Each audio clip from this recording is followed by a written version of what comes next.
di antara mereka bahkan udah pindah-pindah tim. Jadi sekarang kembali dengan sebuah chemistry baru. Bahkan satu tim yang dibangun dari solo turnamen, itu CVR juga tadi masih mendapatkan beberapa poin ya. Walaupun kalau kita ingat PMNC kemarin, not really doing well. So let's see lah bagaimana nanti apakah bisa building chemistry dari para player solo. Tapi ini Miramar yang cukup pasif. Karena gua rasa mereka juga udah melakukan scrim kan, jadi udah punya drop zone yang tidak terlalu bertabrakan. Beda dengan Sanhok tadi, kita melihat pergerakan painan tabrakan. Paradise bahkan langsung di kompon-komponnya dan beberapa titik lain. Jadi mereka masih bisa bermain cukup aman untuk sampai ke zona 3 mungkin. Atau zona 2 akhir sebelum masuk zona 3 baru mungkin ada beberapa clash yang terjadi, Windy. Betul, masih aman, damai, tenteram untuk masing-masing tim. Dan ini juga kayaknya kemarin sempat kita tes juga kan untuk interview dengan para playernya juga. Kita ya? Iya, saya dan Flo Wolfie. Kami berdua, iya, kemarin juga sempat tes interview dengan player-player di sini, sempat mention drop zone-nya juga kayak ada masalah gak sih drop zone, perang-perang kalian semua yang bermain, terus kayak dikatakan kayak so far kita semua sih aman, gak ada perang-perang, drop zone-nya semuanya aman, makanya mungkin ini yang membuat ya Miramar seperti ini di awal-awal juga. Apalagi mereka sudah tahu. Ini besar kan Win ya, maksudnya memang 8x8 sama dengan E-Rangel, cuman kan lagi-lagi ya gue gak bosen gitu kasih tahu teman-teman luas daratan yang lebih besar sekitar 16% daripada E-Rangel ngebuat mereka bebas banget. Apalagi ini kita ngebahas map yang nanti baru lagi muncul di kompetisi. Rondo ini kan lebih sedikit lagi bagian airnya, jadi lebih banyak yang bisa dimainkan. Sehingga gua rasa sekarang ayolah tim-tim udah harus mulai apa ya istilahnya memainkan player Rondo yang mereka inginkan. Karena ada beberapa kota-kota nanti yang agak menyulitkan kalau misalnya nggak cepet untuk ditelisik dari sekarang, seperti itu. Makanya pas awal-awal dari Rondo di-announce juga untuk di PUBG Mobile, kayak semua tim, semua coach sudah pada ngulik-ngulik ya kan untuk mempersiapkan yang kemarin di-announce ya kan bahwa nanti di PMSL itu udah kita akan bermain full untuk Rondo menggantikan Sanhok yang dari dulu 2019 ya udah nemenin kita ya untuk turnamen-turnamennya. Benar. Yang tadi udah dibahas kan tentang istilahnya sejarah-sejarah yang menarik ya kan. Healing lah. Kemudian juga rotasi nekat dengan kendaraan lah, granat yang terbatas dan lain-lain itu cerita yang kita kesampingkan terlebih dahulu karena nanti Rondo akan muncul. Ya who knows ya kan, di kemudian hari mungkin ada perubahan lagi kita nggak tahu. Tapi back to the game lagi, what a passive start bisa kita katakan. Benar-benar semuanya full loot, mereka punya weaponnya bagus kecuali Blizzard tentunya karena tadi tertangkap oleh Grumpy. Jadi sesuai namanya kesal, kemudian juga istilahnya akhirnya terbawa ke in-game play-nya yang buat tadi sangat-sangat tenang dengan Uzinya. Namun ini dia akhirnya tim Boss dan Tayo dari Taka sudah mulai bertemu. Lihat komunitas sekarang udah pakai bagi nge-scout nggak lagi diam. Mindik tidak, itu udah sangat old school. This is 2025, nggak lagi main-main. Akhirnya Tayo melakukan spray tapi agak nge-whiff sedikit sayangnya tadi. Bergerak dan membuat satu player dari Boss tidak ter-take down. Betul, dan setelah membuka tembakan dan membuka informasi pastinya untuk tim Boss, apa yang akan dilakukan oleh Taka selanjutnya itu menjadi sebuah pertanyaan. Apakah mereka akan coba untuk reset up lagi, menjadi posisi yang lebih mantap lagi, atau mereka memilih oke kita akan bergegas saja menuju area yang berbeda lagi, rotasi saja, dan nampaknya itu yang akan dilakukan oleh Taka saat ini. Tidak ingin membuang-buang waktu. Dia akan coba fokus saja menuju tempat checkpoint yang diinginkan oleh tim Taka. A very wise decision dari mereka, nggak perlu lama-lama lah di bagian luar zona ya kan. Lebih baik mereka masuk, bisa melakukan gatekeep, syukur banget, bisa ke tengah, lebih luar biasa lagi. Karena bagaimanapun akan banyak tim yang masuk yang masih sangat prima, karena dari tadi bahkan belum ada satu tim pun yang dipulangkan ke lobby. Jadi Taka, what a great move dari mereka. Ini juga nama-nama lama, Zero7, kita tahu juga Tayo dulu dari tim apa. Sempat bermain dengan Renalre juga, kemudian ada Superdu. Gua yang agak cukup baru justru ngeliat Gamnyang ini. Gamnyang yang tidak style tentunya. Baru pengen baru pengen opnya depan. Tapi kita ngomongin opa, ada cerita lucu guys. Aduh. Dari kata opa itu. Ini kan 2024 ya, kayaknya nggak perlu sih diceritakan sih Win. Tapi harus tahu, orang-orang tuh harus tahu, sama kayak orang-orang juga harus tahu NST lagi perang sama SGW ya kan saat ini. Dapetin eliminasinya, Tapi kemarin kita tahu ya di EWC kan Oh lanjut nih, lanjut Oh, dong, iya, harus. iya. Ada tim-tim Korea. Ada Kan kemarin biasanya Nongshim Nongshim. sama DRX. Nah, Eh, yang tahun lalunya ada di Pleskia, di Pleskia, DRX. DRX dan Eldoge coba untuk nyapa ke di Pleskia kan. QXZZZ. Nah, bukan di Pleskia, Iya. DRX. Oh ya, DRX, QXZZZ. Biasanya kalau cewek manggil ke cowok ya kan kalian tahu lah ya kalau Korea-Korea kayak opa gitu kan. Kalau cowok ke cowok ya pasti kan hyung gitu ya. Atau NIM. Iya toh ya. Terus dan Eldoge dengan PD-nya nyamperin QXZZ dia panggil opa. Nah gitu. Iya. Good luck, Oh iya. Opa. Dia manggil good luck opa. Terus QXZZ-nya dia bingung kayak menjauh sama Eldoge kayak cowok ke cowok kok manggil kayak opa. Itulah gunanya belajar bahasa ya guys ya. Gak usah sok tahu gitu loh. Gak usah sok ngide. Kalau kata orang-orang rotasi kan banyak sok ngide. Nah, Ya. pakai bahasa juga harus belajar yang benar. Itu 2024. Nah itu cukup malu sih saya satu hari itu ya. Dan sayangnya 2025 juga saya belum sempat klarifikasi ke orangnya. Karena cukup sibuk kemarin ya di 2025. Sangat padat permainannya.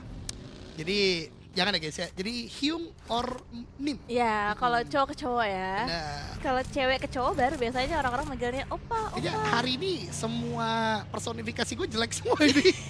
Dari story, dari in-game. Bahaya ini gak bisa Tapi nih. kalian kalau bersama Eldoge tuh hidup akan selalu penuh dengan hiburan, ya kan? Oh, badut soalnya ya. Bukan, nggak ke situ arahnya. Tapi kan cewek-cewek sekarang sukanya cowok-cowok humoris. Oh gitu, iya. By the way ini acara PUBG Mobile National Championship nih, bukan Biro Jodoh. Iya, PMNC nih. Soalnya pada nggak ada perang ya semuanya ya. Pasif banget sih ini gameplay kedua ini ya, apalagi Miramar pertama dan zonanya kan menuju ke arah bagian creator field kanan, jadi banyak open field, Yes. nggak mau buru-buru, komponen terbatas, so let's see lah. Karena kemarin juga kita lihat kan Miramar kalau level global mereka bagaimana buru-buru ke arah bagian tengah, tapi di PMNC ini permainannya agak cukup pasif lah. Bagaimana di zona kedua tiga tadi ngasih mencari-cari di bagian pinggir, kita lihat CVR bahkan sekarang juga masih bermain di bagian pinggir, nggak melulu semuanya tentang central play, tapi ini sudah sangat mendekat dengan Nightmare. Gue penasaran apakah Jaws dan kawan-kawan akan melakukan tembakan ke Litron atau beberapa kawan di depan, Lorte dan juga dua kawan lainnya ada penampakan di depan sana, namun pintar memang dari CVR dia bergerak ke kanan, gak perlu ke arah bagian kompon yang jelas sudah menembak, Ya. cari rumah dewa di bagian bawah dan mereka akan tempati sementara waktu. Semuanya paham dengan tugasnya masing-masing, kayak dari Nightmare untuk menembak dengan inisiasi biar nanti tidak mendekat untuk musuhnya, dan musuhnya pun juga ya udah aware sekali dengan sinyal tersebut, tapi dia malah menuju ke bagian compound yang berbeda yang sudah ditempati oleh satu player Astrum Deus yang membuat Lil Boy nampaknya ini kayak kalau gue sendirian langsung di-push sama 4 player akan sulit untuk ke defense sampai akhirnya Lil Boy memilih oke kita akan coba tarik mundur lagi, coba regroup lagi dengan tim Astrum Deus, tapi close combat juga terjadi. BCG kali ini berhasil bisa ditumbangkan ternyata oleh lawannya, dan timing yang tadi sangat fatal membuat BCG kembali kehilangan playernya. Tapi satu masih menahan stepnya, belum terdengar, belum ketahuan ada bagian sisi sebelah mana, tapi ada kokan granat 3, 2, 1 di Krayam, dan akhirnya granatnya kembali menumbangkan player yang ketiga kalinya bagi tim BCG. Tapi Imperial Slayer dan akhirnya dia pun rata, tapi tidak oleh Mugiwara karena Pandum from far ahead melakukan tembakan. Aan mendapatkan kill terakhir dan juga eliminasi pertama bagi tim mereka. Pandum baik sekali. Mereka melakukan split yang menurut gue cukup nekat karena 2 orang di rumah dewa, 2 orang di bagian high ground. Tadi bahkan gua kira dari tim CVR tadi ya, mau ke arah bagian rumah dewa tapi juga menuju ke arah bagian high ground justru yang menjadi satu titik rotasi mereka. Menarik untuk menyaksikan beberapa tim punya strategi-strategi yang menurut gua agak berbeda dari biasa kita saksikan turnamen-turnamen PUBG Mobile. Tapi bagaimanapun strategi terbaik adalah yang berhasil. Sementara tempat lain, Mekjo bertemu dengan Call Me Boys. Si MB ditembaki di sana, 1 orang tadi setidaknya sudah dipulangkan ke lobby. Mekjo 5 poin sudah didapatkan. Dengan eliminasi yang tentu sudah didapatkan juga, tapi 1 player mereka terkena blue zone. Berarti ada peperangan di bagian pinggir zona. Yes. Sementara di layar kaca kita ini dia Cloud yang game pertama tadi tidak terlalu baik, tapi what a nade menuju ke arah player dari SGW kembali permainan di bagian pinggir zona memakan korban, satu eliminasi tambahan untuk tim Cloud. Betul, dan satunya memutuskan untuk pergi saja menghindari fight ini dengan Claw yang sudah sangat ramah panas sekali untuk dia memberikan tembakannya kembali. Dan Chopri, the last man standing dari tim SGW kali ini tidak banyak yang bisa dia lakukan dan bahkan terpantau.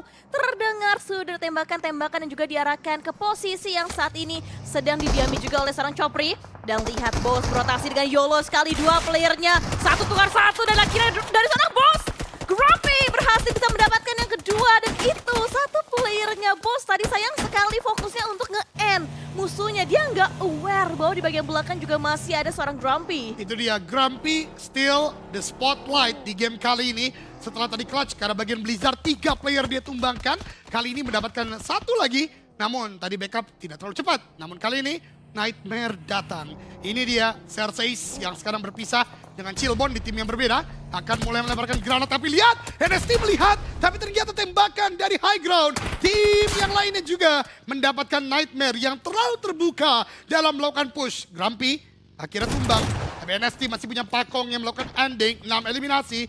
Masuk ke tangan NST. Pakong cook sebuah nade, lempar ke bagian depan. Tapi keduanya, lawannya pun tidak connect ke arahnya. Molly di bagian belakang tidak bisa bergerak bebas. Pakong malah menabrak api. Untungnya belum knockdown. Nade dari Jaws pun tidak connect sama sekali. Hati-hati, Boss masih ada satu player di bagian belakang.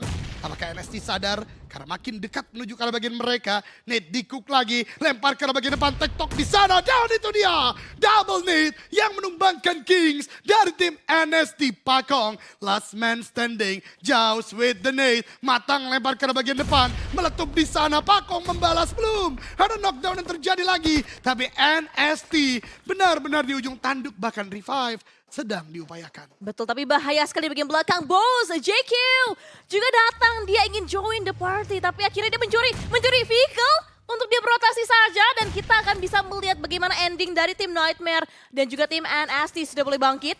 2 melawan 4. Dan 2 player NST semakin terjebak low HP di bagian belakang. Sana Pakong masih belum knockdown, tapi ada kokangan granat utility yang sebelah kanan tapi digagalkan begitu saja. Dan masih belum bisa didapatkan knockdown, tapi akhirnya mencoba untuk bisa vaulting. Tertangkap di bagian belakang membuat Jaws kembali mendapatkannya. Knockdown dan terakhir dan akhirnya Pakong berapa satu, dua knockdown didapatkan oleh seorang Pakong. Tapi hati-hati Pakong kali ini 2 melawan 1 dan ini gangguan di bagian belakang Boss JQ yang ternyata tidak diduga-duga dia membuka tembakan dengan tim Nightmare. Pakong mendapatkan 2 player dari Nightmare. Bisakah dia kabur? Tidak, ternyata karena datang satu player terakhir dari Nightmare dan Boss JQ mungkin akan mengambil kill ini. Tidak, ternyata karena Cerseis dengan ketenangannya menyelamatkan tim Nightmare untuk melanjutkan permainan di Miramar kita yang pertama. Tapi Pakong, what a steal dari spotlight kita, 2 knockdown didapatkan.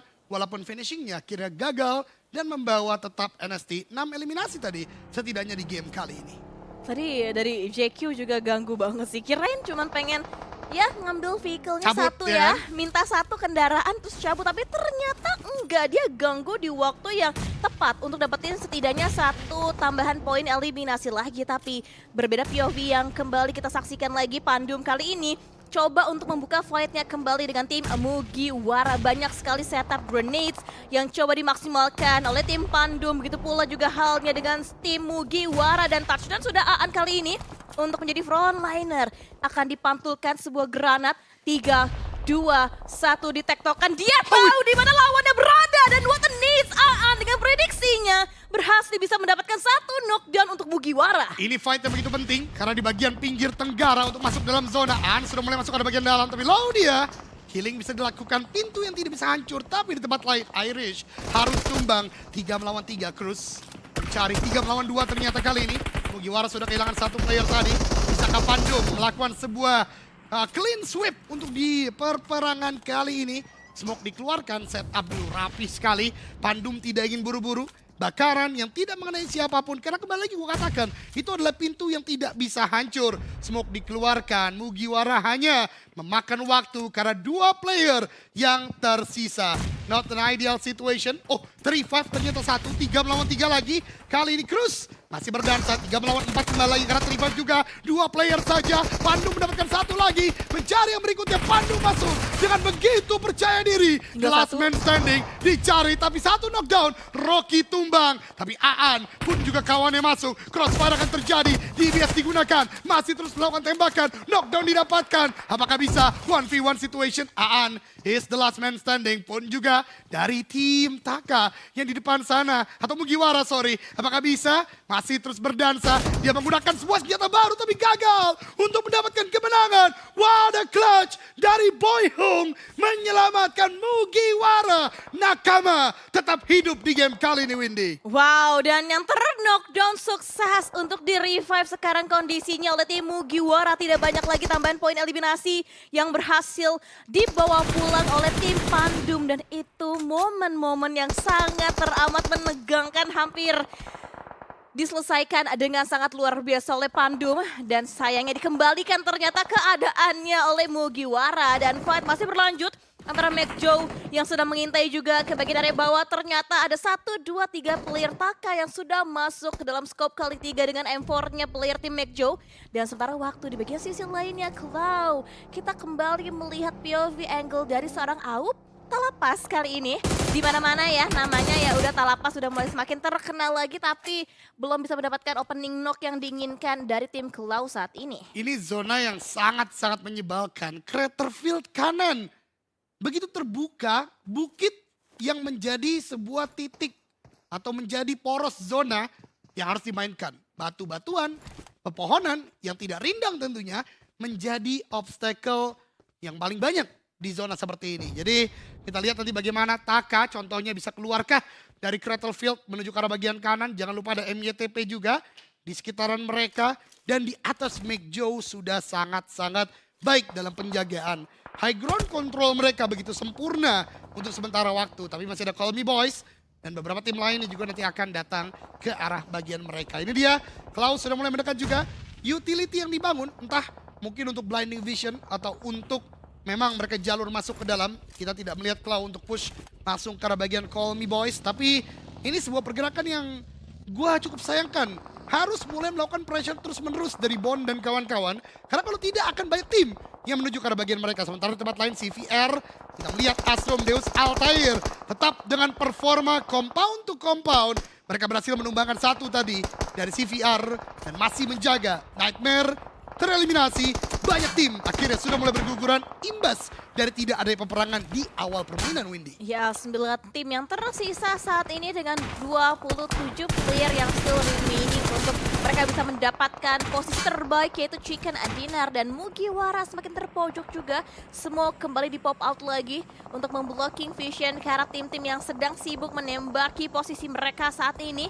Dan sementara waktu, player tim CVR juga sudah mulai terpojok tapping-tapping. Ada prediction shot dari seorang Kings kali ini.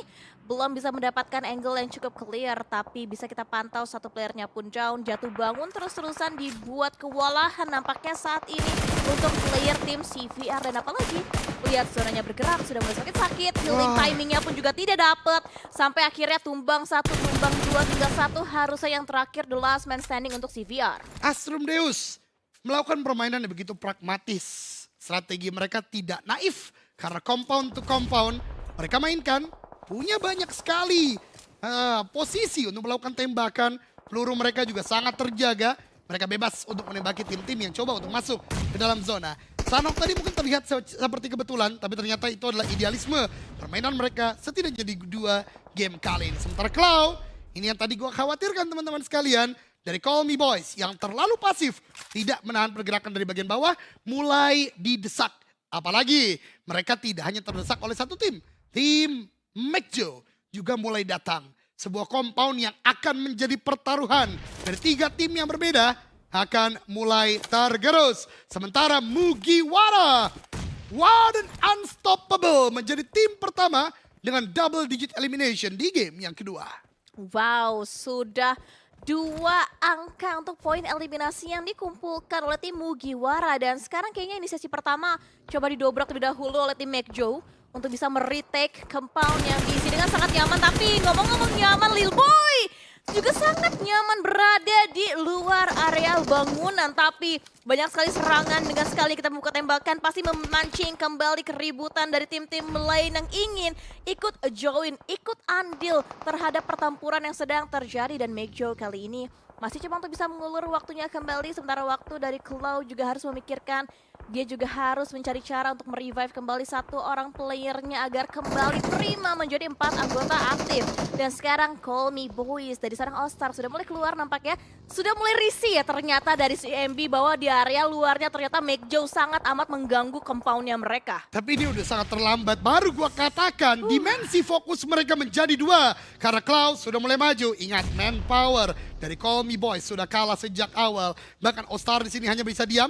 Hippo dengan sebuah 12 KO terlalu cepat melakukan tembakan. Datang 2 orang, ada di biasa yang tembakan belum memberikan sebuah knockdown, tapi akhirnya bakaran Hippo menumbangkan satu player lagi. Dan dari Call Me Boys menjadi Call Me to Lobby karena rata semuanya pulang oleh Cloud. Bahkan Mejo dari bagian atas pun mengganggu tanpa henti. Tapi peperangan kita tidak berakhir di sana. Tim Nova, ada Komar dan kawan-kawan sudah mulai memantau Astrodeus. Ada sebuah bait yang dilakukan dengan movement di bagian bawah tapi gagal untuk tetap maju ke arah bagian atas. High ground control yang diambil Nova sekarang sudah begitu sempurna. Bahkan mendapatkan eliminasi yang ke-9 dengan menumbangkan satu player Astrodeus Altair. Ya, sini fightnya cukup adil deh, dimana dari Envy fokus dengan Astrodeus, Mejo fokus dengan tim Cloud-nya juga sampai benar-benar selesai. Dan bahkan sekarang dari tim Cloud coba untuk bisa mendapatkan kembali angle-nya mereka. Banyak sekali permainan utility Neko. Nampaknya coba untuk bisa mendapatkan damage yang masuk ke arah player tim Astrodeus. Tapi sayangnya Molly yang dilontarkan belum bisa menggerus sampai habis. Sampai adanya knockdown yang tercipta dari tim Astrodeus. Masih berusaha keras dan mereka benar-benar mepet satu sama lain dari tim Cloud untuk mendapatkan kembali jangkar-jangkar dari tim Astrodeus. Sedangkan yang lainnya masih fokus untuk bermain, untuk fight juga di area high ground. Inilah kenapa gue katakan Craterfield kanan begitu tricky. It's not about a compound battle, tapi obstacle yang bersifat bebatuan, pohon-pohonan, bahkan terrain sekarang harus dimaksimalkan. Herlings, good shot tadi, mendapatkan satu player dari Nova yang sudah sangat kuat dalam mengkontrol bagian high ground, ternyata tetap bisa tertangkap. Semua player kali ini tidak aman bisa gue katakan. Mereka buka badan sedikit, terdengar suara tembakan, langsung bisa ada crossfire dan terjadi. Tapi dari keempat tim ini tentu Astrodeus lah yang paling tidak diunggulkan karena mereka butuh bergerak dari bagian lower ground. Leader tadi baru saja melakukan tembakan. Memang tidak ada knockdown yang terjadi. Ini menjadi stalemate yang berkepanjangan. Zona nanti akan menentukan nasib siapakah yang akan didukung di sini. Dan Chillbone terpantau oleh Komar terlepas. Gagal mendapatkan knockdown. Tempatnya membantu dari bagian kanan. Dan Komar memang rezeki tidak kemana. Meledaknya mobil itu. Tumbang lagi. Cloud juga di tempat lain. Masuk ke bagian dari Mejo. Ada sebuah shotgun yang digunakan. Mejo tumbang lagi satu. Mencari yang terakhir. Dan Cloud. What a fight. Satu tim rata, top 3 untuk Nova, Cloud, dan Astrodeus. Yes, dan sekarang nampaknya dari Cloud juga masih memiliki waktu untuk merevive kembali 2 anggotanya yang dibuat kneeling down tadi. Dan sekarang kita pantau kembali Astrodeus. Dia tahu kesempatan, dia coba untuk bisa naik lagi. Leboy memantau kembali lebih dekat lagi untuk mencari informasi tempat yang lebih aman lagi juga untuk tim Astrodeus. Karena 3 tim masih ada. Dan zona juga akan semakin mempersempit nantinya ruang gerak dari masing-masing tim. Dan satu persatu player sudah mulai terpantau. Utility-nya entah berapa banyak lagi yang masih tersisa. Obstacle-nya pun juga sudah tidak banyak yang bisa dijadikan sebuah coveran bagi tim-tim yang masih ada di Chill Boys. Untungnya masih bertahan. Ada balasan memang tembakannya, sudah ada threat damage yang masuk juga. Tapi belum sampai adanya knockdown. Baru dikatakan belum ada knockdown. Dan itu langsung dipatahkan oleh Envy yang mendapatkan knockdown-nya ke arah tim Astrodeus. Kita berbicara zona ke-9. Kita berbicara endgame dari Miramar yang pertama.